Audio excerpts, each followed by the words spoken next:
صل وسلم دائما أبدا على حبيبك خير الخلق كلهم سخر.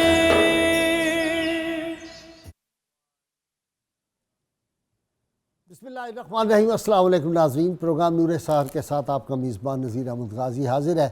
ناظرین کرام، اسماء النبی الکریم صلی اللہ علیہ وسلم میں سے ایک اسم مبارک پڑھنے کی سعادت حاصل کر رہا ہوں.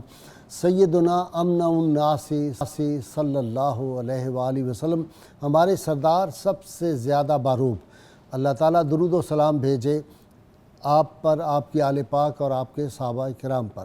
اس اسم اقدس کی تفسیر میں ہے کہ حضرت کعب بن مالک رضی اللہ عنہ سے روایت ہے کہ مصطفیٰ سیدنا عباس بن عبد المطلب رضی اللہ عنہ نے بیت العقبہ کے موقع پر انصار کو مخاطب کر کے فرمایا کہ حضرت محمد صلی اللہ علیہ وآلہ وسلم کا رشتہ جو ہم سے ہے وہ آپ جانتے ہیں. آپ صلی اللہ علیہ وسلم کو ہم نے اپنی قوم سے محفوظ رکھا ہوا ہے. وہ قوم میں عزت والے ہیں اور اپنے شہر میں روب والے. ناظرین کرام، آج ہم چونکہ ماہ ذوالحجہ کی، تو اس کی فضیلت کے حوالے سے ہمارے ہاں لوگوں کو معلوم نہیں ہوتا. یہی ماہ مکرم ہے، جو ہے وہ مہینہ ہے پاکیزہ اور برکت والا، جس میں حج لوگ کرنے کے لیے جاتے ہیں. اور اسی میں یوم عرفہ ہے، جس دن وہ جو ہے اتنی برکات نازل ہوتی ہیں، اور جس دن اگر روزہ رکھا جائے یا اس دن جو عبادت کی جائے تو وہ جہاد سے افضل ہے، اور انسان کے سارے گناہ جو ہے وہ میدان عرفات میں اس کے معاف ہو جاتے ہیں. اسی طرح یہ مہینہ اتنا مقدس و محترم ہے. اس میں جو اہم واقعات تاریخ اسلامی کے ہوئے کہ سیدہ فاطمہ سلام اللہ علیہ کا عقد مبارک یکم ذوالحجہ کو ہوا تھا. مواخات مدینہ میں نبی کریم صلی اللہ علیہ وسلم نے سیدنا علی مرتضیٰ شیر خدا کو جو اپنا بھائی بنایا اسی مہینے میں. اسی طرح سیدنا علی مرتضیٰ شیر خدا نے نماز کے دوران جو سائل کو اپنا دست اقدس آگے کر دیا تھا، رکوع میں انگوٹھی عطا فرما دی تھی، اسی مہینے میں یہ واقعہ ہوا.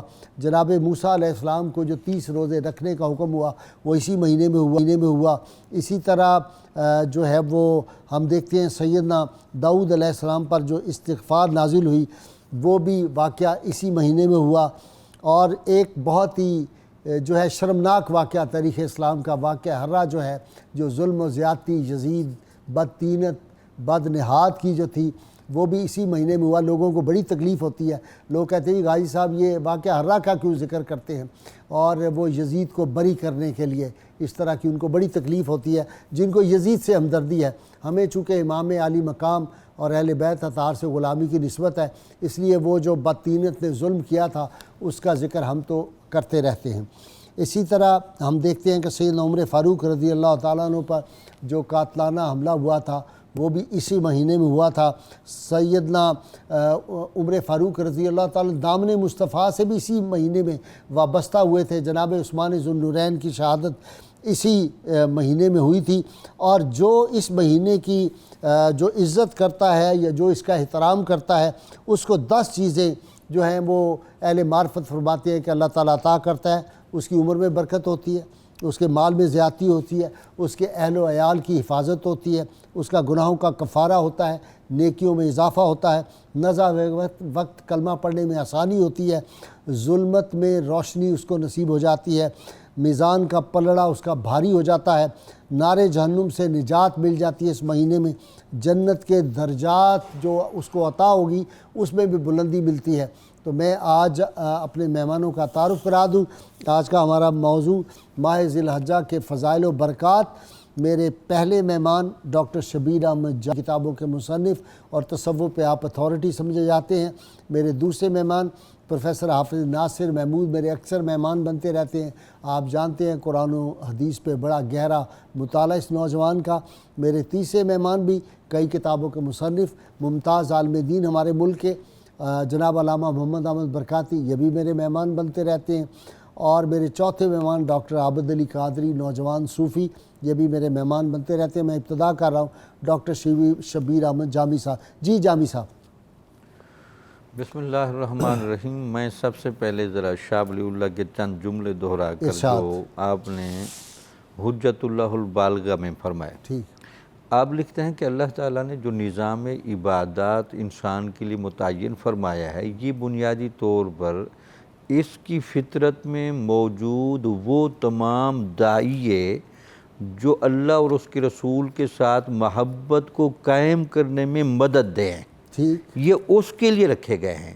واہ، یعنی پہلے ہمارے اندر وہ داعیہ موجود ہے، پھر اس داعیے کو پروان چڑھا کے ارتقا دے کے اس کو مہمیز دینے کے لیے، مہمیز لگا کے اس کو اللہ کی محبت، نبی کی محبت اور حقیقت دین کے ساتھ کیسے جوڑا جائے۔ واہ ان اعمال میں سے ایک عمل حج ہے۔ واہ، تو آپ جملہ لکھتے ہیں کہ حج بنیادی طور پر ان مخصوص اعمال اور طریقہ کار کا نام ہے جہاں اللہ تعالیٰ کے صالحین کی، شہداء کی اور مقربین کی یادیں اور پیغام وابستہ ہے، اور پھر اللہ تعالیٰ وہاں بلاتا ہے جہاں اس کی باقاعدہ قدرت کے مظاہر موجود ہیں۔ سبحان اللہ، تو گویا کہ ہم کہیں بنیادی طور پر داتا صاحب رحمۃ اللہ علیہ نے کشف المحجوب میں حج کے مسئلے کو اللہ تعالیٰ کے مشاہدے کی تڑپ کے ساتھ جوڑا ہے۔ ٹھیک، تو اللہ تعالیٰ نے انسان کو جو اپنا خلیفہ بنایا، اس خلیفہ کی وجہ سے جو اس کا اللہ کے ساتھ تعلق ہونا چاہیے اور یہ اس کا اہل ہونا چاہیے، اس کے لیے سب سے زیادہ اللہ تعالیٰ کے قریب کرنے میں اور اللہ کے مشاہدے کے امکانات پیدا کرنے میں حج کو بڑا دخل ہے۔ ٹھیک، اس میں پھر حضرت بایزید بستامی کا واقعہ بڑا خوبصورت لے کر آئے۔ ارشاد، جب آپ تصوف کی وادی میں آئے اور اس میں ارتقائی مراحل طے کر رہے تھے، تو آپ کہتے ہیں کہ پہلی دفعہ جب میں خانہ کعبہ گیا تو مجھے خانہ کعبہ تو نظر آیا، لیکن خانہ کعبہ کا مالک نظر نہیں آیا۔ خانہ کعبہ والا نہیں نظر آیا، نظر نہیں آیا، گھر نظر آیا، گھر والا نظر نہیں آیا۔ دوسری مرتبہ گیا تو مجھے گھر بھی نظر آیا اور گھر والا بھی نظر آیا۔ تیسری مرتبہ گیا تو مجھے صرف گھر والا ہی نظر آیا، وہ گھر میری نظروں سے اوجھل رہا۔ یہ فنا فی اللہ کی منزل، یہ فنا فی اللہ کی منزل۔ غازی سے بنیادی طور پر ہمیں اعمال کو اور عبادات کو جس گہرے جذبے، جس لگن اور جس ذوق و شوق سے لینا چاہیے نا، ہم اس طرح لینے کے عادی نہیں ہیں۔ ہم چیز کو بہت سطحی کر جاتے ہیں، ظاہری کر جاتے ہیں۔ جب تک آپ کا خلوص نیت، آپ کی پراپر تیاری، اس سے اندازہ تو لگیں، حالانکہ حج کا جو بھی عمل ہے یہ مخصوص دنوں میں ہوتا ہے، 8 سے لے کر 12 تک، لیکن آپ دیکھیں قرآن مجید جو الفاظ بولتا ہے 13 تک بھی جاتا ہے جی، 13 کی اثر تک، الحج اشہر معلومات، یعنی اللہ نے قرآن میں اشارہ کیا کہ حج کے مہینے معلوم ہیں، حالانکہ وہ چند دنوں کا حج، اس کے لیے مہینوں کا لفظ کہہ کے وہ دعوت اور تیاری کا اشارہ کیا گیا ہے کہ آپ اپنے آپ کو مکمل تیار کریں۔ وہ تمام چیزیں جو گھر والوں کی حفاظت کے لیے ضروری ہیں، اور آپ کو خالی و ذہن ہو کر وہاں پوری یکسوئی کے ساتھ خانہ کعبہ، مدینۃ الرسول، وہ ان جگہوں پر جو جانا ہے تو وہاں آپ کو کوئی اس طرح کا پریشانی نہ ہو۔ ٹھیک، ہاں جی ناصر، ویسے یہ نہیں ہونا چاہیے کہ بھئی میں جا رہا ہوں، ذوالحجہ کا مہینہ آ گیا تو واپس میں آؤں گا تو سب کہیں گے کہ حاجی ناصر محمود صاحب، تو یہ میں نے کرنا ہے۔ بسم اللہ الرحمن الرحیم۔ غازی صاحب قبلہ، یہ جو بابرکت ایام ہمارے پاس اللہ رب العزت کے کرم سے طلوع ہوئے، اللہ تعالیٰ نے انہیں ہمیں امت کے لیے بہت عظیم نعمت بنایا۔ ٹھیک، یعنی یہ ایسے ایام ہیں کہ ان کی فضیلت کے باب میں رسول اللہ صلی اللہ علیہ وآلہ وسلم سے متعدد روایات ہیں۔ ٹھیک، اللہ رب العزت نے پاک کلام میں ان کی تعریف کی۔ ان دنوں کو ایام معلومات اور ایام معدودات کہا، اور ان دنوں میں رب ذوالجلال نے اپنے ذکر کو، اپنی تسبیح کو، اپنی تحلیل کو اپنے بندوں سے بہت زیادہ پسند فرمایا، اور اتنا پسند فرمایا کہ حضور سرور دو عالم صلی اللہ علیہ وآلہ وسلم نے فرمایا کہ ما من ایام العمل الصالح فیہ احب الی اللہ من هذه العشر۔ آقا نے فرمایا کہ اللہ رب العزت کو کسی دوسرے دنوں کا کیا ہوا عمل ان 10 دنوں کے کیے ہوئے عمل سے زیادہ محبوب نہیں ہے۔ اچھا، محبوب ترین عمل ہے ان دنوں میں جو انسان اللہ کے نزدیک ان کا کام کرے، اور پھر اللہ تعالیٰ نے ان دنوں کی قسم اٹھائی۔ بہت پیارا جملہ آپ نے بولا کہ یہ ایام، آپ نے اپنے انٹرو میں فرمایا کہ ہم ان سے غفلت کر جاتے ہیں، ہمارے ذہنوں میں نہیں ہوتا۔ رمضان المبارک کی عزت احترام لوگ کرتے رمضان ہیں کا آخری عشرہ کی راتیں جی لوگ یہ عشرہ جو ہے اس کے دن سبحان اللہ اگر یہ دونوں حاصل ہو جائیں کیا بات ہے تو پھر یعنی وہ تو وہاں لوگ محنت کرتے ہیں، ادھر سے غفلت ہو جاتی ہے، ادھر سے کوئی پرواہ نہیں کرتا، ان دنوں کی پرواہ نہیں کرتے، کیا کریں وہ بکرے اور وہ جو گائے اور وہ اونٹ کے چکر مصروفیات بڑھ جاتی ہیں۔ اللہ تعالیٰ نے ان دنوں کی قسم اٹھائی، فرمایا والفجر ولیال عشر، اچھا مجھے قسم ہے فجر کی اور 10 راتوں کی۔ اور حضرت عبداللہ ابن عباس رضی اللہ تعالیٰ عنہ نے لیال عشر سے مراد یہی عشرہ ذوالحج مراد لیا کہ اس سے مراد عشرہ ذوالحج ہے۔ اللہ رب العزت نے ان دنوں کی قسم اٹھائی۔ حضور سرورت عالم صلی اللہ علیہ وآلہ وسلم ان 2 مہینوں کے بارے میں فرمایا کہ یہ عیدوں کے 2 مہینے ناقص نہیں ہوتے۔ یہ بڑی دلچسپ بات ہے، امام بخاری اور امام مسلم دونوں اس حدیث پاک کو لائے کہ یہ عیدوں کے 2 مہینے، ایک رمضان اور ایک ذوالحج، فرمایا کہ یہ ناقص نہیں ہوتے۔ اس پر بڑا علماء نے گفتگو کی کہ ناقص نہیں ہوتے سے کیا مراد ہے۔ امام بخاری رحمۃ اللہ تعالیٰ علیہ بخاری شریف میں 2 اقوال لائے۔ ایک آپ نے کہا کہ جو امام ابن سیرین رحمۃ اللہ تعالیٰ علیہ ان کا ایک مشاہدہ نقل کیا، اب معلوم نہیں آپ اس میں میری رہنمائی فرما دیں گے۔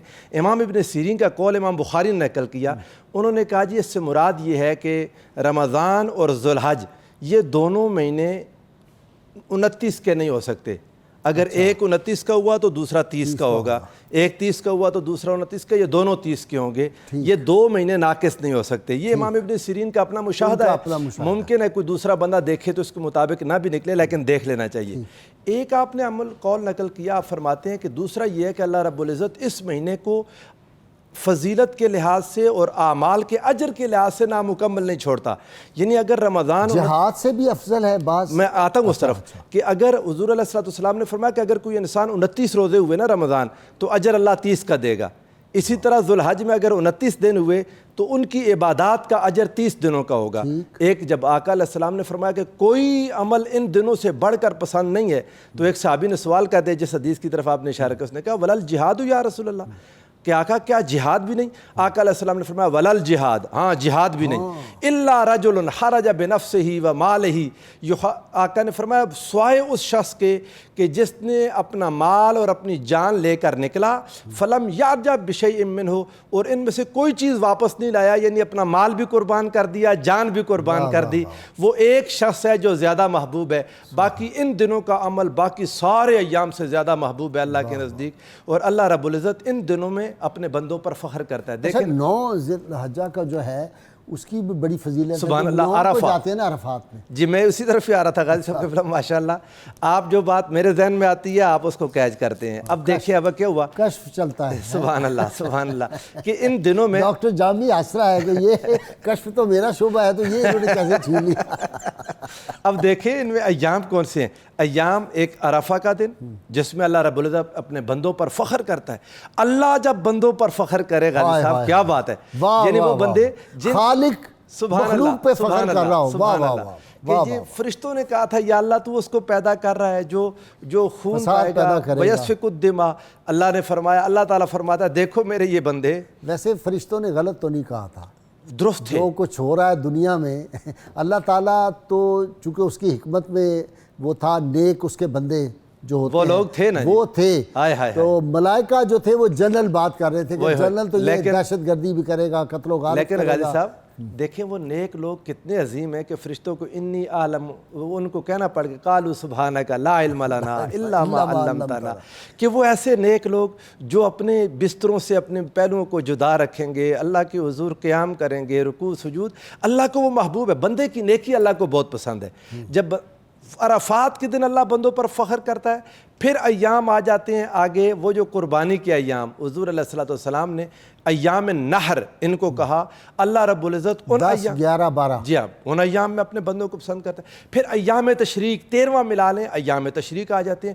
یعنی اس ماہ ذوالحج میں غازی صاحب ایسے ایام ہیں کہ ان کی مثال باقی سارے سال میں نہیں دی جا سکتی۔ جی علامہ برکاتی صاحب آپ تو اسپیشلسٹ ہیں ان ماشاءاللہ، ظن ہے اللہ تعالیٰ ہمیں اس کے مطابق فرما دے۔ بسم اللہ الرحمن الرحیم، والفجر ولیال عشر والشفع والوتر، صدق اللہ العظیم۔ جو ماہ ذوالحج شریف کے حوالے سے یا ذوالحجہ شریف کے حوالے سے ہم گفتگو کر رہے ہیں، اس کے اندر تو قرآن پاک کی سورہ فجر کی ان آیات کا سہارا لیا جاتا ہے، اور اس کے تو مشاہدات میں سے اگر یہ بات دیکھی جائے تو بزرگان دین کے مشاہدات ہیں کہ اگر کسی کو بہت بڑی مہم درپیش ہو، کوئی مسئلہ اس کا حل نہ ہو رہا ہو، تو سورہ فجر کا 70 مرتبہ وہ ورد کرے، اس سورت کو پڑھے تو اللہ تعالیٰ اس کی اس مشکل کو آسان فرما دے۔ سبحان اللہ سبحان اللہ۔ جہاں تک ہے اس کے فضائل کی بات، تو ہمیں سب سے پہلے تو یہ چیز ذہن میں رکھنی چاہیے کہ اس کے ساتھ تاریخی طور پر بھی بہت سی چیزیں جڑی ہوئی ہیں،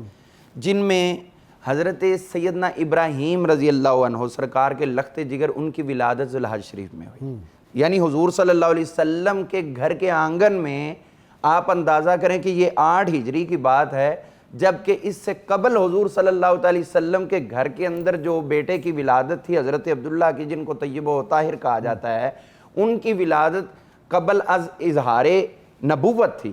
تو اس دوران جو ہے کم از کم 25 برس سے زائد کا وقت گزرا تھا، تو 25 برس کے بعد ایک بیٹے کی ولادت ہوئی، یہ ذوالحج شریف میں حضور صلی اللہ علیہ وسلم کو اللہ تعالیٰ نے خوشیاں عطا فرمائی۔ اسی طرح ہم دیکھتے ہیں کہ بہت سے اکابرین اور مشاہیر ان کے ساتھ بھی یہ جڑا ہوا ہے، جس طرح حضور صلی اللہ علیہ وسلم نے مواخات فرمائی، تو حضرت مولا علی المرتضیٰ شیر خدا کرم اللہ تعالیٰ وجہ الکریم کو جب آپ نے فرمایا تھا کہ انت اخی فی الدنیا والآخرۃ، ذوالحج شریف کے مہینے میں فرمایا، تو یہ حضرت مولا علی رضی اللہ عنہ کے لیے ایک بہت بڑا آنر تھا۔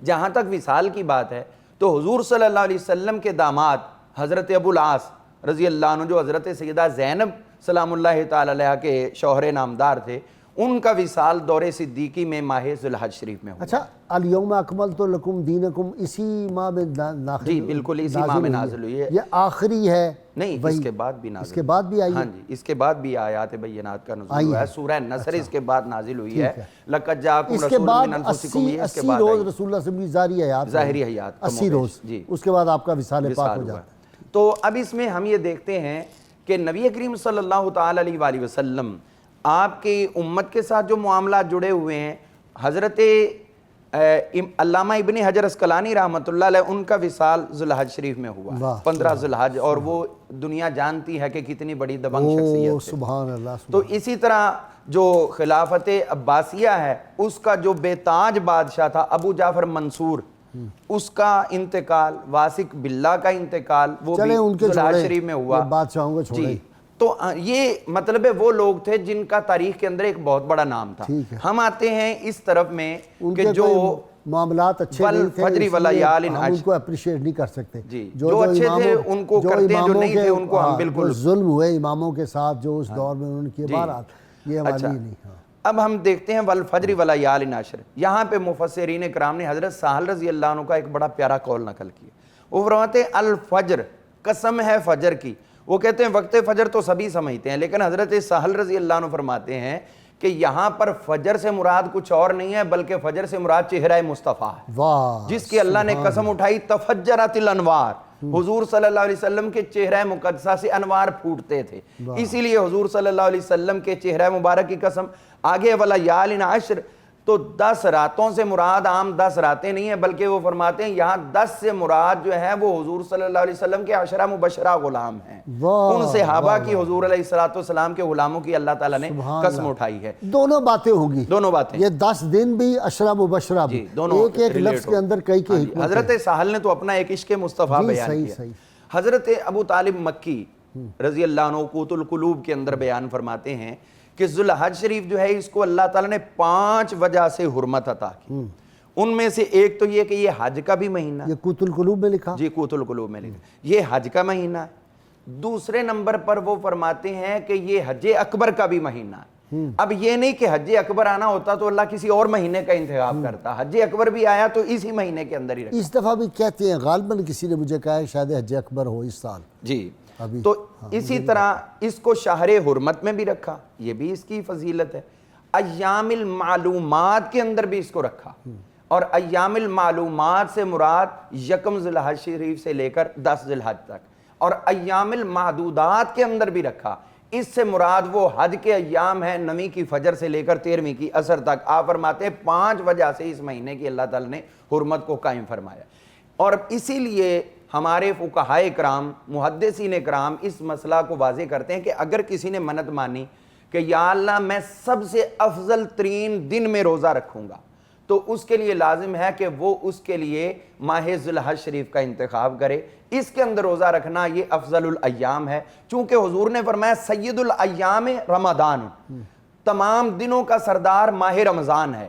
اس کے دنوں کی تخصیص نہیں، پورے مہینے کی بات. وہ افضل الایام سید الایام قرار دیا ہے اور فرمایا وَأَعْظَمُهَا حُرْمَةٌ ذُو الْحِجَّةِ، اور تمام مہینوں میں سب سے زیادہ حرمت اللہ تعالیٰ نے ذوالحج شریف کو عطا فرما دی. تو اس اعتبار سے جو منت مانے وہ اسی مہینے کے اندر ہی روزے رکھنے کی کوشش کرے، کیونکہ رمضان المبارک کے اندر کوئی یہ نہ سوچے کہ وہ پھر کدھر گیا، اس کے اندر تو روزہ فرض ہو گیا، وہ تو رکھنا ہی رکھنا ہے. یہ ماں باپ جو منت کے یا واجب روزے ہیں یہ ان کی کیفیت کی بات، یہ نفلی روزوں کے لیے، جی نفلی روزے یا واجب روزے ان کے حوالے سے.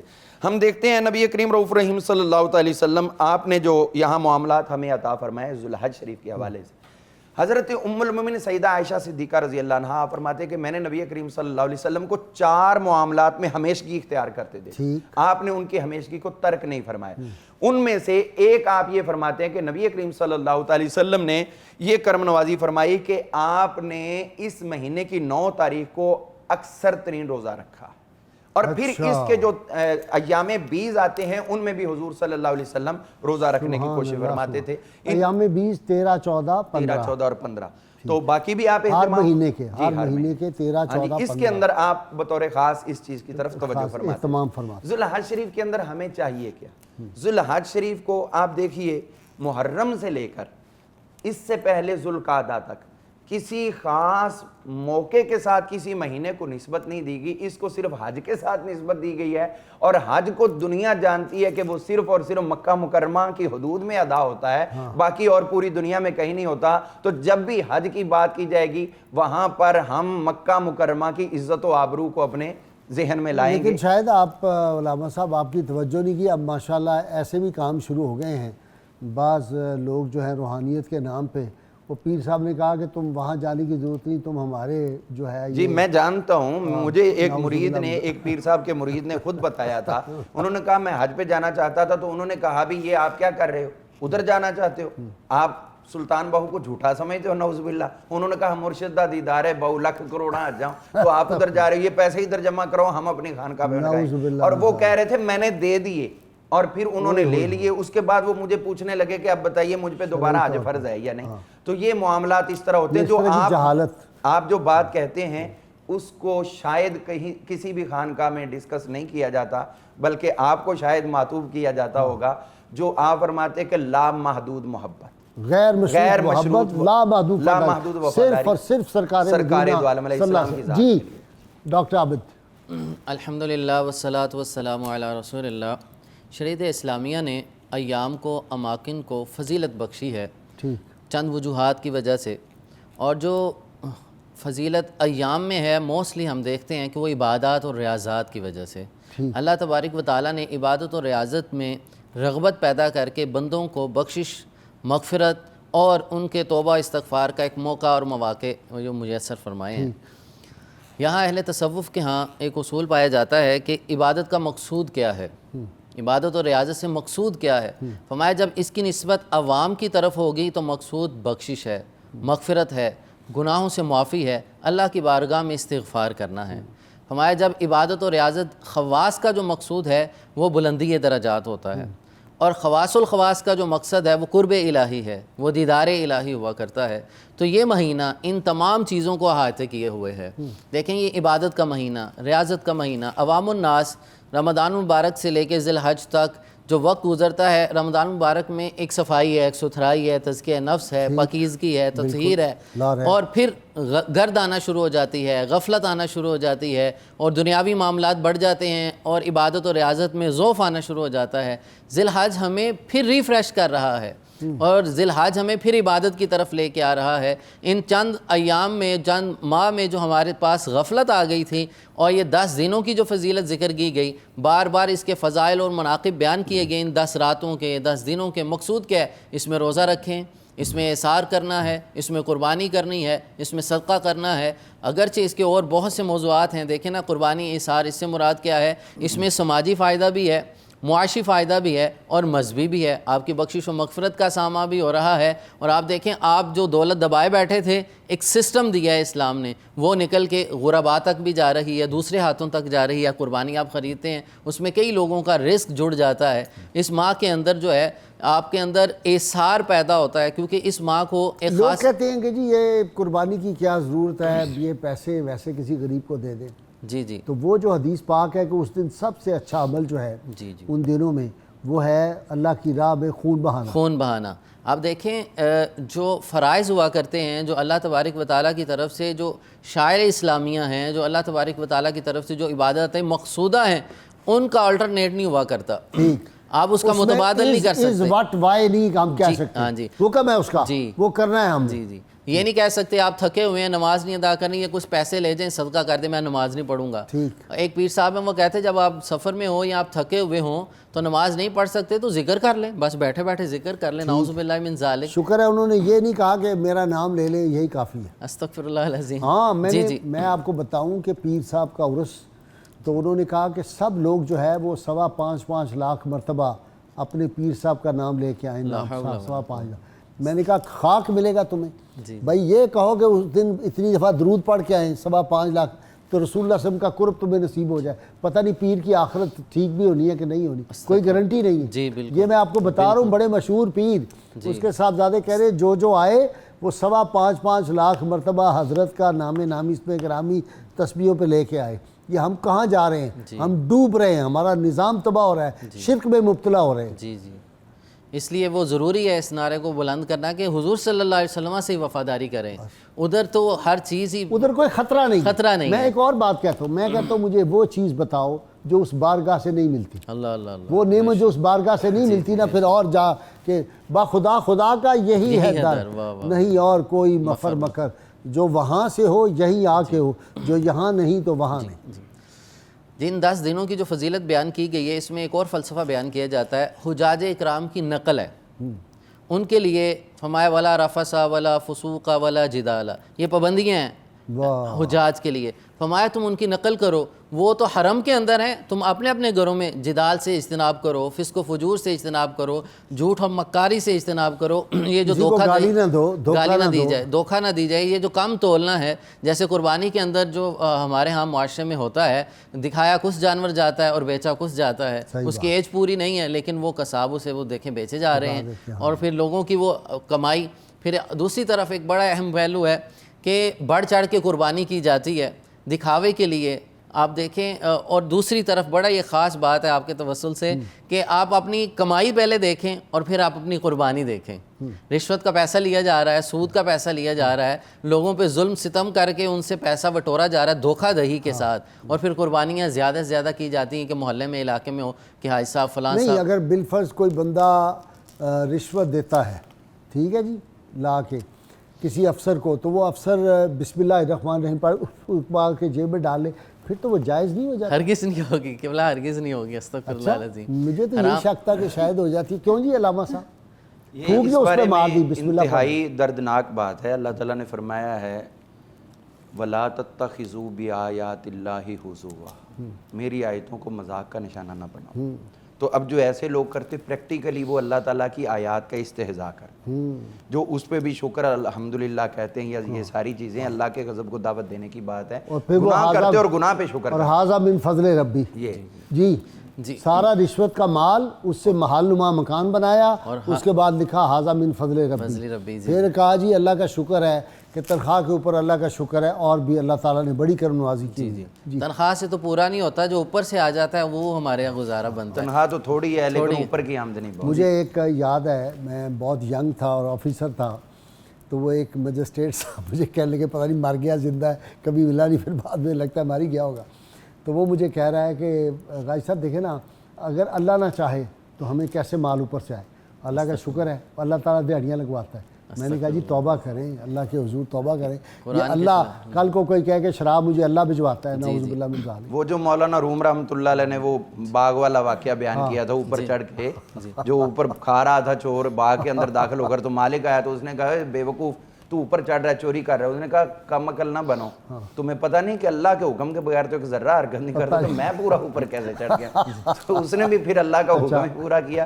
اس نے کہا جناب آپ اتنے بڑے لکھے ہیں, مجھے تو پتہ ہی نہیں تھا ان باتوں کا, آپ نیچے تشریف لائیں, آپ کو تو پتہ نہیں ان میں سے میٹھا کون سا ہے, کچا کون سا ہے, میں آپ کو اچھے اچھے تلاش کر کے دیتا ہوں. تو جیسے وہ نیچے آئے تو رسا تھا, وہ اترتے ہی انہوں نے وہاں باندھ دیا اور جوتا مارنا شروع کیا. وہ چیخا یہ کیا کر رہے, انہوں نے کہا استاد جی ابھی سبق دی ہے, ابھی بھول گئے. اگر آپ اللہ کے حکم سے چڑھے تو جوتا بھی آپ پہ اللہ کے حکم سے. قرآن کہتا ہے نا فَالْحَمَهَا فُجُورَهَا وَتَقْوَاهَا قَدْ أَفْلَحَ مَنْ زَكَّاهَا وَقَدْ خَابَ مَنْ دَسَّاهَا. یہ اصول ہے. اس طرح نعوذ باللہ من ذالک کبھی عمل کی نسبت اللہ کی طرف جائز نہیں ہے. اچھا یہ دیکھیں کہ مثلاً کہا جی ہم قربانی جو ہے نا وہ کر رہے ہیں, اجتماعی قربانی, جی جی بعض جگہوں پہ بعض اداروں میں یہ ہوتا ہے, جی 7 حصے ہوتے ہیں, جی جی 14 بندوں سے لے لیا, جی ان کو کہا آپ کا بھی حصہ اس میں ہے, جی اور تھوڑا تھوڑا گوشت ان کو دے دیا, تو وہ جائز ہو جائے گا؟ بالکل نہیں ہوگی. اچھا 7 لوگوں کی ہوگی, اور 7 لوگ جو ہے ان کا نام جو ہے ان کی لسٹ لکھی جائے گی, پھر ان کا جانور ان کو دیکھنا بھی ضروری ہے. جس نے حصہ ڈالا ہے وہ آ کے دیکھے اپنا جانور دیکھے, وہ اس لیے بھی دیکھے کہ جس کے حصے میں آپ ڈال رہے ہیں میرے 7 لوگ کون شریک ہیں. سیکنڈلی یہ بھی ہے کہ جو جانور ہے اس اہل ہے, اس قابل ہے, اس کی عمر پوری ہے, اس کے جو شرعی مسائل ہیں وہ پورے ہیں, لوازمات پورے ہیں کہ نہیں. یہ نہ ہو کہ آپ کو جانور کچھ اور دکھا دیا جائے اور آپ کے نام پہ قربانی چل رہی ہے, تو اس سے بھی اجتناب کریں. بلکہ جو فقہاء ہیں وہ فرماتے ذبح کرتے ہوئے ان کا نام بھی لیا جائے, جن جن کا حصہ. 7 لوگ اچھا کہ یہ اس کا حصہ ہے, یہ اس کا پورے اللہم 7 کا تقبل من کہہ کر آگے پھر ان کے نام لے. اچھا اچھا اچھا ماشاء اللہ. 7 لوگ شریک جو ہیں. مرغی کی قربانی کے بارے میں کیا خیال ہے؟ برکاتی صاحب بتائیں. جو 11ویں کا چندہ لیتے ہیں نا تو اعلان کر رہے تھے فلاں صاحب نے اتنے روپے بھیجے, فلاں صاحب نے, لیکن قربانی کے وقت نام نہیں لیتے. قربانی کا کوئی نام نہیں. وہ پیسے آ چکے ہوتے ہیں پہلے ہی. تو وہ اہواز کا قاضی تھا نا جی مرغی کے حوالے سے, تو وہ قاضی صاحب تھے, اہواز ایران کا علاقہ, تو ان کے پاس مال کی قلت تھی, رشوت وہ لیا نہیں کرتے تھے, ایماندار تھے. تو اب حالات یہ کہ قربانی آ گئی اور ان کے پاس کوئی پیسہ نہیں تھا قربانی کا جانور خرید سکیں. تو گھر میں کہنے لگی زوجہ بھی ساری دنیا گوشت کھائے گی, چلو کچھ ہم کر لیں. انہوں نے کہا کیا؟ انہوں نے کہا یہ مرغا ہے, پھر ہم یہ ذبح کر کے چلو گوشت تو کھا لیں, قربانی تو مقدروں میں نہیں ہے ہمارے. انہوں نے کہا چلو ٹھیک ہے یہ کر دے. وہ مرغا پکڑنے وہ بھاگ گیا, بریلر تو تھا نہیں, وہ بھاگا, یہ پیچھے پکڑنے کے لیے بھاگے, وہ چھت پہ چڑھ گیا, یہ پیچھے چھت پہ چڑھے, وہ دوسری چھت پہ گیا. دنیا دیکھ رہی قاضی صاحب بھاگ رہے ہیں, کیا ہوا؟ وہ پکڑ کے نیچے لائے تو گھر میں آ کے پوچھنے لگے بھی کیا ہوا؟ تو بتایا گیا کہ گھر کے اندر پیسے نہیں تھے قربانی کر سکیں, لہٰذا یہ ہم یہی گوشت کھانا چاہتے تھے. تو پھر وہ لوگوں نے سمجھ کے وہ ان کے گھر میں اتنا گوشت بھیجا تبرکن ہدیہ تھا کہ ان کو قربانی سے کہیں سے. اچھا جی بسم اللہ الرحمن الرحیم. یہ ذی الحج کی جو فضیلتیں بیان ہو رہی ہیں, اس کے تحت جو تصوف کی کتابوں میں معلومات لکھی ہیں, اللہ تعالیٰ نے حضرت ابراہیم علیہ السلام کے بارے میں فرمایا کہ جب تک آپ ابتلا کے امتحان سے نہیں گزریں گے آپ کو فضیلت کا وہ مرتبہ حاصل نہیں ہوگا. ٹھیک. وَإِذِ ابْتَلَىٰ إِبْرَاهِيمَ رَبُّهُ, جب ابراہیم علیہ السلام کو اس کے رب نے آزمایا آپ کو, تو فَأَتَمَّهُنَّ, تو پھر آپ ان تمام آزمائشوں پر پورا اترے. تو یہ جو ایک ابتلا کا بھی مرحلہ ذہن میں رکھنا چاہیے کہ یہ جو ایک سفر ہے, آپ گھر سے جا رہے ہیں, دورانیہ ہے, تو اس پہلو کو نظر میں رکھ کے جائیں کہ آپ نے اس ابتلا کو ذہن میں رکھنا ہے. اللہ تعالیٰ نے ان تمام ابتلاؤں کے نتیجے کے طور پر خانہ کعبہ کی تعمیر کا بھی آپ کو شرف دیا. بھئی اب یہ خانہ کعبہ آپ ہی بنائیں, چونکہ آپ جس لیاقت پر آ گئے ہیں اب یہ حق بھی آپ کو ہے. اور دوسرا اس میں جو پہلو نکالا کہ اللہ تعالیٰ نے حضرت ابراہیم علیہ السلام کے جو قدمین مبارکین ہیں وہ کیوں محفوظ رکھے, اس کی 2 وجوہات بیان کی جاتی. ایک وجہ تو یہ تھی کہ آپ نے جب خانہ کعبہ کی تعمیر کے بعد حضور نبی اکرم صلی اللہ علیہ وسلم کی بعثت کی دعا کی, اس وقت اللہ تعالیٰ کی رحمت کو اتنا جوش آیا کہ یہ صرف آپ کی دعا ہی قبول نہیں کی بلکہ آپ کے قدمین کو وہاں محفوظ بھی کر لیا. بھئی اب یہ موقع ہے کہ حضرت ابراہیم علیہ السلام کے قدم کو محفوظ کیا جائے. اور جن کچھ علماء اس طرح بھی گئے کہ آپ کے قدمین کے محفوظ رکھنے کی ایک وجہ یہ بھی تھی کہ یہ ایک دلیل نبوت تھی, چونکہ حضرت محمد رسول اللہ صلی اللہ علیہ وسلم کے قدمین مبارک اور حضرت ابراہیم علیہ السلام کے قدمین مبارک میں بالکل مماثلت تھی. اس مماثلت کو بتانے کے لیے کہ یہ قدمین ہم محفوظ رکھ رہے ہیں، جب وہ آخری نبی آئیں گے تو ان کے قدموں کو ان کے قدموں سے تم ملا کے دیکھ لینا. تو یہ بھی ایک فضیلت ہے. یہی وجہ تھی کہ وہاں قرآن نے موضوع بنایا کہ مقام ابراہیم پر جا کر آپ نے ضرور شکرانے کے نوافل پڑھنے ہیں، تاکہ آپ کو یہ اندازہ لگے کہ یہ قدمین کتنے مقدس ہیں. وہ مذہب جو شرک سے بچانے آیا ہے وہ قدمین ابراہیم کو محفوظ کرا رہا ہے، اور وہ بھی خانہ کعبہ کی حدود میں، تاکہ وہ تمام پس منظر آپ کو یاد ہے. اس کے بعد لکھتے ہیں جی اس میں ایک اور امتحان ہے. حضرت آدم علیہ السلام کی توبہ مقام عرفات پر قبول ہوئی تھی، تو چونکہ ہم سارے ابن آدم ہیں تو ان تمام کو، مسلمانوں کو بالخصوص، وہاں بلایا جاتا ہے کہ اپنے والد کی جگہ پر ذرا آ کر کھڑے ہوں. تمہارے والد کا تو وہ کوئی ذنب واضح بھی نہیں تھا، وہ ایک اور نوعیت کا تھا، لیکن اس کے باوجود بھی ان پر کتنی ندامت رہی، کتنا گریہ و زاری رہا. لہٰذا تم یہاں آؤ اور اپنے گناہوں کو یاد کرو، معافی مانگو. بلکہ بعض نے کہا وہاں معافی اس طرح مانگو کہ صرف اللہ تعالیٰ تمہیں معاف ہی نہ کرے بلکہ تمہیں معرفت کا فیض بھی دے کر بھیجے. سبحان اللہ. تو یعنی وہاں معافی بھی ہے، وہاں عرفان بھی ہے. پھر صوفیہ نے لکھے یہ جو مقام مزدلفہ تھا یہ مقام محبت تھا. اس کو مقام محبت بنایا کہ تم اپنے اندر محبت الہی پیدا کرو، محبت رسول پیدا کرو، محبت دین پیدا کرو. پھر حق کے ساتھ وابستگی، استقامت، اس جگہ کا تجربہ کرایا مینا کے اندر. شیطان کو کنکر مار کے جاؤ، اپنی نفسانی خواہشات کو یہاں پھینک کے جاؤ. تمہارے اندر بہیمیت، تمہارے اندر جو جانور پن ہونے کی صفات ہیں وہ ساری یہاں پھینک کے جاؤ اور ان جگہوں کو چیک کرو کہ حضرت ابراہیم علیہ السلام باہر کے شیطان کو کنکر مار کے اندر کے شیطان کو بھی کنکر مارو، اس کو بھی باہر نکال دیا. ظاہر و باطن میں توازن پیدا کرو. اور وہ ساری جگہیں اس لیے دکھیں، پھر انعامات بھی دکھائے.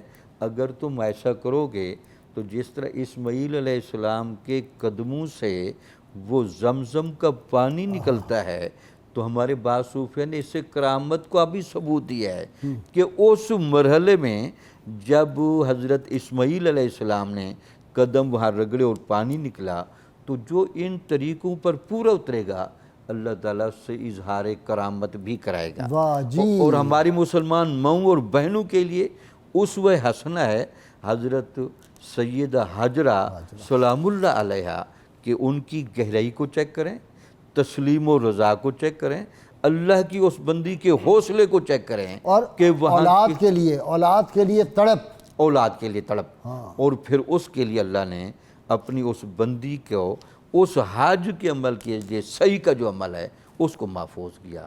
دیکھیں اللہ کی عطائیں اور رحمتیں من شعائر اللہ، اللہ کی نشانیاں ہیں.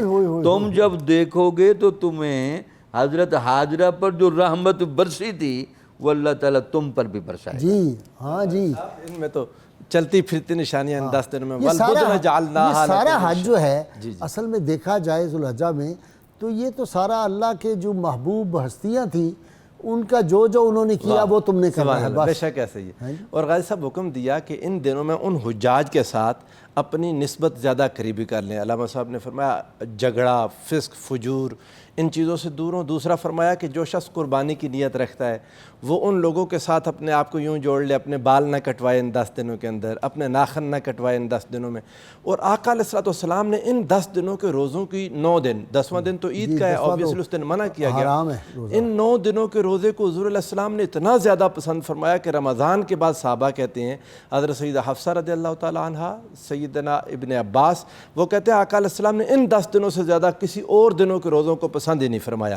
اور عرفہ کے دن کے روزے کا آقا علیہ السلام نے فرمایا صوم یوم عرفہ، جو روزہ ہے عرفہ کے دن کا، احتسب علی اللہ ان یکفر السنۃ التی قبلہا والسنۃ التی بعدہا، آقا نے فرمایا کہ میں اللہ سے امید رکھتا ہوں، اور جب حضور علیہ السلام امید کی بات کرے تو وہ یقینی ہوتا ہے کہ اللہ سے میں امید رکھتا ہوں کہ اللہ 1 سال پہلے کے گناہ اور 1 سال بعد کے گناہ اللہ اس ایک دن کے روزے کے صدقے معاف فرما دے گا۔ تو پھر تو موج ہے کہ وہ اب مطلب گناہ معاف ہو گئے، تو ہمارے یہاں تصور یہ ہے کہ آگے پھر مہنگائی کرو، پھر ملاوٹ کرو، سارا کرو، کیونکہ وہ کہہ رہے ہیں کہ پچھلے سال کے اور آئندہ سال میں عرض کرتا ہوں اگر تو نیک نیتی سے کیا تو گناہوں کی معافی کی دلیل یہ ہوگی کہ آئندہ گناہ نہیں کرے گا۔ سب سے بڑے کہتے ہیں نماز کی قبولیت کی دلیل کیا ہوگی کہ اگر برائیوں سے انسان کو نماز نے روک لیا تو سمجھ جائیں کہ نماز قبول ہوئی ہے، اس دن روزہ رکھیں، اگر پچھلی عادات ختم ہو جائیں اس دن روزہ رکھ کے توبہ کریں، استغفار کریں، اللہ کے توبہ کے دروازے کو کھٹکھٹائیں اور آئندہ نہ کرنے کا عہد کریں، عزم کریں، وعدہ کریں۔ اور اگر عادات بدل جائیں، اگر انسان کو اللہ رب العزت کی طرف سے توفیق مل جائے نیکی کی اور گناہوں سے بچنے کی، تو جان لے رسول اللہ کا وعدہ سچا ہے، 1 سال کے پچھلے اور 1 سال کے اگلے گناہ اس کو معاف ہیں۔ میں نے ایک محکمے کے آفیسر دیکھے، رمضان میں ہم عمرہ کر رہے تھے تو وہ اگلی صف میں بیٹھے ہوئے تھے، میں نے آ کے آئی جی کو شکایت بھی کی ان کی، تو وہ کہہ رہے تھے کہ چلیں اتنا خرچہ ہو گیا ہے یہ عمرے میں، تو فلاں جگہ جا کے اگر فلانے کے جوئے کے اڈے پہ چھاپا مارے وہاں سے اتنے پیسے نکل آئیں گے، عمرے کا خرچہ تو نکل آئے گا۔ یہ غیث بہت بڑی 1-2 چیزیں یاد رکھنی چاہیے۔ ایک تو بعض لوگ نا یہ جو شوق رکھے توبہ کے لیے، جو گناہوں کی معافی کا شوق رکھے، تو اللہ تو اتنا مہربان ہے، ان گناہوں کو نیکیوں میں بدل کے عطا کر دیتا ہے۔ فَأُولَٰئِکَ يُبَدِّلُ اللَّهُ سَیِّئَاتِهِمْ حَسَنَات، جب وہ رب راضی ہوتا ہے تو پچھلے سارے گناہوں کو نیکیاں بنا دیتا ہے، وہ تو اتنا مہربان ہے۔ اچھا ہمارے ہاں بعض لوگ توبہ طائب ہونے والوں کے لیے شرطیں لگانے لگ جاتے ہیں۔ میں نے دیکھا ترجمے میں کسی نے لکھا کہ شرط یہ ہے کہ کبیرہ گناہ نہ ہو، اللہ کے لیے کوئی شرط نہیں ہے، اللہ کبیرے بھی معاف فرما دیتا ہے۔ اللہ نے تو 100 بندوں کے قاتل کو صرف اس وجہ سے معاف فرما دیا کہ وہ نیک بندوں کی بستی کی طرف چلا تھا۔ اب اللہ پھر ان 100 بندوں کے قتل کو کیسے کرے گا؟ اللہ ان 99 بندوں کو راضی کرے گا، اپنے فضل سے راضی کرے گا۔ تو ان دنوں میں روزہ اگر انسان کو واقعتاً آگے نیکی کی رغبت بڑھ جائے، گناہ سے نفرت ہو جائے، گناہ سے دلی طور پر دور ہو جائے، اللہ سے ڈرنے والا بن جائے، بندے سے تو گناہ ہو جاتا ہے غازی صاحب، نسیان ہے، انسان تو پتلا ہے، گناہ قدم قدم پر ہو جاتا ہے، اللہ سے غفلت کر دی تو یہ بھی گناہ ہے۔ اللہ تعالیٰ نے کیا فرمایا؟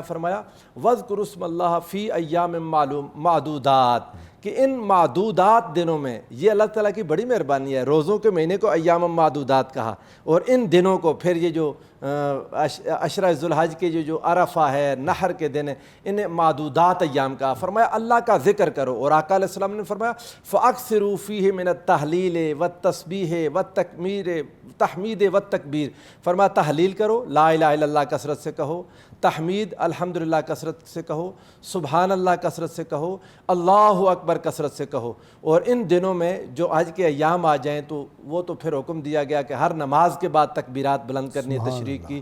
تو اللہ تعالیٰ کو ان دنوں میں اپنے نام کا ذکر پسند ہے، اور حضور علیہ السلام نے ارشاد فرمایا سب سے افضل ہے، سب سے افضل وہ ذکر جو اللہ نے اپنے بندوں کو سکھایا اور اللہ نے میری زبان پر جاری کیا، جس کو ہم چوتھے کلمے کے طور پر یاد کرتے ہیں۔ کلموں کی ترتیب تو بعد میں علماء نے لگائی نا۔ نبی علیہ السلام نے فرمایا لا الہ الا اللہ وحدہ لا شریک لہ لہ الملک ولہ الحمد وہو علی کل شیء قدیر۔ فرمایا ان ایام میں یہ افضل ترین الفاظ ہیں جو اللہ نے اپنے کسی بندے کی زبان سے جاری فرمائے، تو ان اذکار کو کثرت کے ساتھ کرنا چاہیے۔ اور ویسے بھی عرض کروں گا ہر نماز کے بعد تسبیح فاطمی، رات کو سوتے ہوئے تسبیح کرنا، ہر فرض نماز کے بعد ان تسبیحات کو سبحان اللہ، الحمدللہ، اللہ اکبر، ویسے بھی روٹین میں اپنا معمول میں اللہ اکبر اللہ اکبر اللہ اکبر اللہ اکبر، بے شک ایسے اللہ اکبر وللہ الحمد، وللہ الحمد، جی ان کو پڑھتا رہے۔ جی علامہ صاحب، ان دنوں ماہ ذوالحج شریف کے حوالے سے گفتگو ہو رہی ہے، اس میں یہ بات بھی ہمیں ذہن میں رکھنی چاہیے کہ یہ صرف ہمارے لیے قابل احترام نہیں ہے، بلکہ اسے ماقبل بھی اللہ تعالیٰ نے پہلی امتوں پر بھی اس کی عظمت کو قائم رکھا تھا۔ ایون قریش مکہ بھی یہ ان مہینوں میں سے تھا جو احترام کا مہینے تھے۔ جی، اس میں حضرت سیدنا موسیٰ نبینا علیہ الصلوۃ والسلام آپ کے حوالے سے جو قرآن مجید فرقان حمید نے ارشاد فرمایا کہ وَوَاعَدْنَا مُوسَىٰ 30 لیلہ وَأَتْمَمْنَاهَا بِعَشْرٍ، ہم نے 30 راتوں کا وعدہ لیا موسیٰ علیہ السلام سے اور 10 کے ساتھ پھر اس کو مکمل کیا، کر دیا۔ تو امام مجاہد جو حضرت عبداللہ بن عباس رضی اللہ عنہ کے شاگرد خاص ہیں، وہ فرماتے ہیں کہ یہاں پر 30 دن جو ہے وہ ذی قعدہ کے ہیں اور 10 دن جو ہے وہ ماہ ذی الحجہ شریف کے ہیں جو اللہ تعالیٰ نے ان سے وعدہ لیا. اور الزہد کے اندر امام احمد بن حنبل رحمۃ اللہ تعالی علیہ آپ یہ روایت بیان فرماتے ہیں کہ اللہ تعالیٰ نے حضرت سیدنا موسیٰ علیہ السلام کو یہ حکم دیا تھا کہ آپ اپنی امت سے کہو کہ 9 دن تک تو اپنے گھروں کے اندر استغفار کریں. اچھا. اور جب 9 دن پورے ہو جائیں تو 10ویں دن پھر باہر آئیں اور اجتماعی طور پر استغفار کریں. اور فرمایا یہ میرا وعدہ ہے کہ جو آ جائے گا اس طرح عمل کر کے 10ویں دن میں ان کی مغفرت فرما دوں گا. تو یہ پھر ہمارے آنی چاہیے جس مصیبتوں سے ہم گزر رہے ہیں.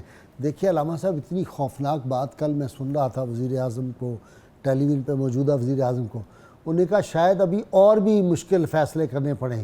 مطلب جہاں مہنگائی ہوگی ہے اس کا مطلب اور بھی مہنگائی آئے گی, لوگ خودکشیاں کر رہے ہیں. تو یہ جو مصیبتیں آئی ہیں اس کے لیے پھر ان دنوں استغفار کے لیے اجتماعی نہ کوئی اعلان کر دیا جائے. یہ بالکل اجتماعی استغفار ہونی چاہیے اس حدیث پاک کی روشنی میں. 9 کا اعلان کر دیں کہ 9 اور 10ویں کو تو چونکہ عید ہوتی سارے لوگ آئے ہوئے ہوتے ہیں تو اس وقت چاہیے کہ جو استغفار ہے اس وقت اس کی کثرت کروائی جائے. بہت اچھے. تو یہ ایک 2 دن کر لیں, 9 اور 2 حکومت کا سطح پہ اعلان کرے کہ جی یہ 2 دن پاکستانی قوم استغفار کرے گی تاکہ اللہ تعالیٰ. اور دیکھیں وہ کانگو وائرس بھی جو آ رہا ہے تو یہ ہم ایک مصیبت سے نکلتے ہیں دوسری تیار ہوتی ہے.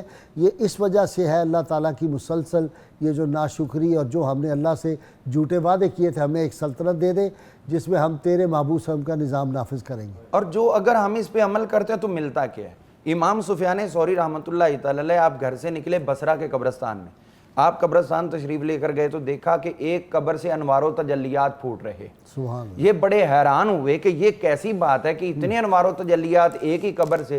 رات کو جب سوئے تو آپ کو خواب میں نظر آیا وہی معاملہ وہی منظر.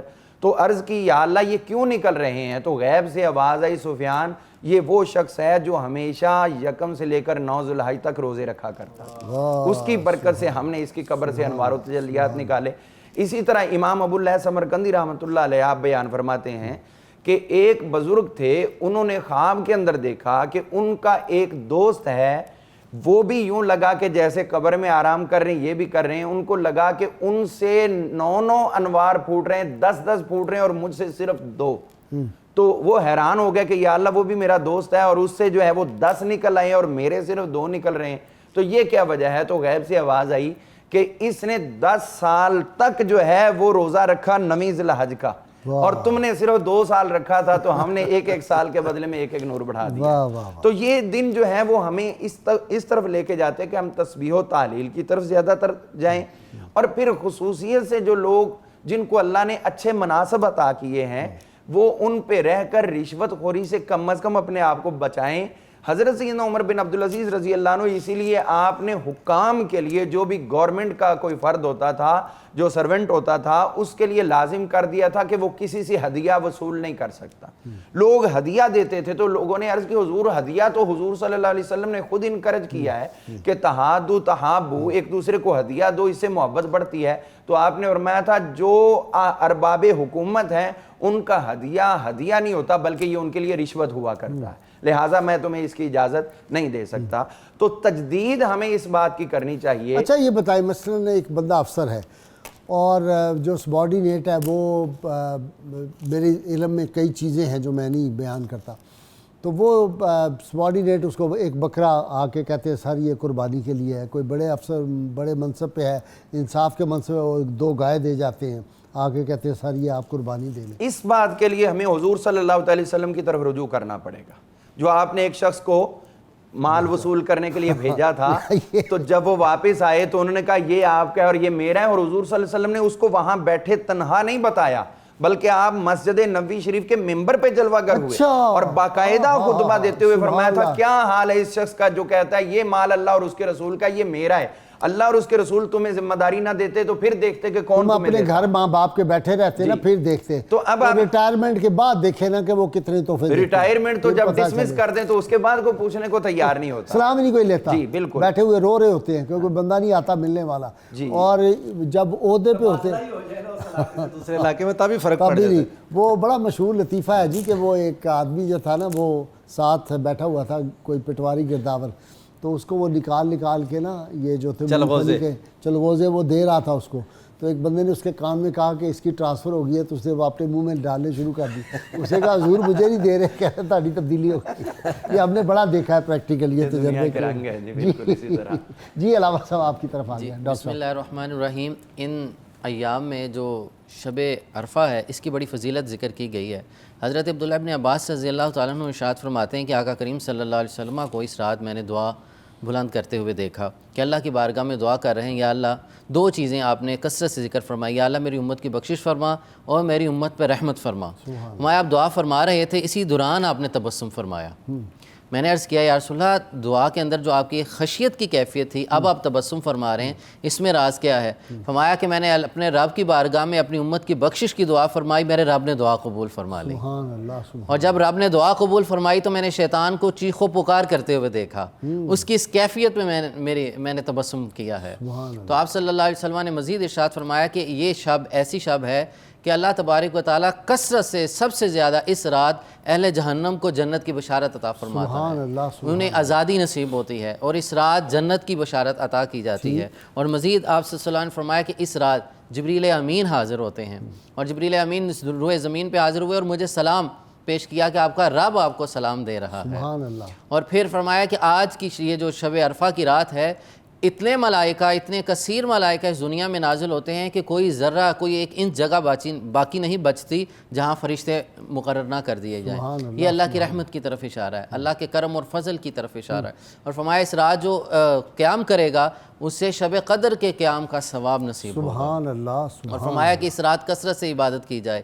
اور فرمایا اس رات جو کثرت سے دعائیں کی جاتی ہیں، یہ دعاؤں کے قبول کا ثمرہ ہے. اور اللہ اپنی شیان شان اس رات اپنی شیان شان آسمان دنیا پہ جلوہ گر ہوتا ہے، اور زمین والوں پہ فخر کیا جاتا ہے، اور زمین والوں کی بخشش کا اعلان کیا جاتا ہے، اور زمین والوں کی مغفرت کا اعلان کیا جاتا ہے. حضرت عبداللہ ابن عمر رضی اللہ تعالیٰ سے کسی نے پوچھا یہ سارے انعامات کیا اہل عرفات کے لیے ہیں، حجاج اکرام کے لیے ہیں؟ فرمایا نہیں، رب کی رحمت وسیع ہے، اس رات جو بھی عبادت کرے گا اللہ تعالیٰ اس پہ یہ کرم فرمائے گا. جو بھی اللہ کی بارگاہ میں استغفار کرے گا اس کی استغفار قبول کی جائے گی، اس کی توبہ قبول کی جائے گی.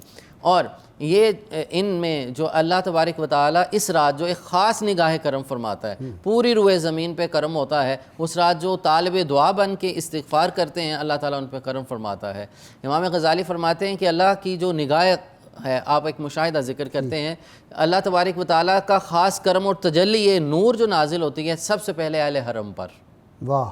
اور اہل حرم میں جو مطاف میں موجود ہوتے ہیں ان پر، طواف کرنے والے، ان میں نماز پڑھنے والے، اور اس میں کعبہ کی زیارت کرنے والے ہیں، ان پہ اللہ تبارک و تعالیٰ کی پہلی نگاہ نازل ہوتی ہے. پھر اسی طرح بتدریج تمام پہ نازل کی جاتی ہے. بہت شکریہ علامہ صاحب. ڈاکٹر عابد علی آپ کا شکریہ، علامہ برکاتی آپ کا شکریہ، ڈاکٹر شبیر احمد جامی، ناصر صاحب. ناظرین اکرام، قول حکمت ہے جی، سیدنا علی المرتضیٰ شیر خدا فرماتے ہیں دنیا ایک گزرگاہ ہے، منزل نہیں ہے. اس میں لوگ دو طرح کے ہیں، ایک وہ شخص ہے جس نے اپنے نفس کو بیچ ڈالا اور ہلاک کر دیا، اور ایک وہ ہے جس نے خرید دیا اور آزاد کر دیا. اللہ کریم کی بارگاہ میں دعا ہے اللہ تعالی ہمیں حضور رحمت کونین صلی اللہ علیہ وسلم غیر مشروط محبت لا محدود فدائی نصیب فرمائے. سب مل کے زوردار نعرہ لگائیں گے. پاکستان کا مطلب کیا؟ لا الہ الا اللہ محمد رسول اللہ صلی اللہ علیہ وآلہ وسلم. دائما ابدا على حبيب